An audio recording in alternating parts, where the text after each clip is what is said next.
और यहाँ भी सुखी और वहां भी सुखी। 15वें श्लोक का 15वें अध्याय का 4था श्लोक। उसके बाद उस परम पद परमात्मा की खोज करनी चाहिए जिसको प्राप्त हुए मनुष्य फिर लौट कर नहीं आते, फिर उनका जन्म नहीं होता। उसके बाद उस परम पद परमात्मा की खोज करनी चाहिए। अब ऐसा कोई ढूंढो संत जो उस परम पिता का मार्गदर्शन करें, जिसको प्राप्त हुए मनुष्य फिर लौटकर संसार में नहीं आते और जिससे अनादिकाल से चली आने वाली ये सृष्टि विस्तार को प्राप्त हुई।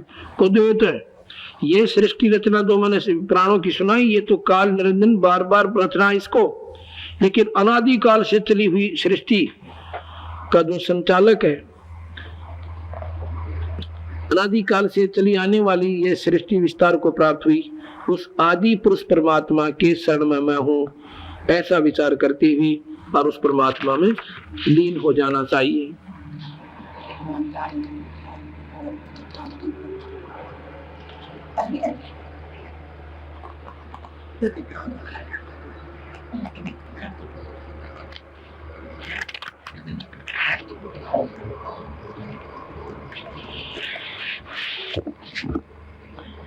और अब मैं आपको गरीबदास जी की वाणी आदर में नहीं सुनाता हूं।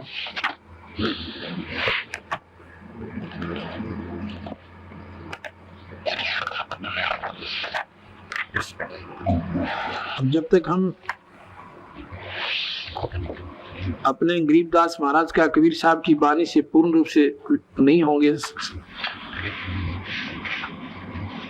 तो हमारा विश्वास कभी भी टूट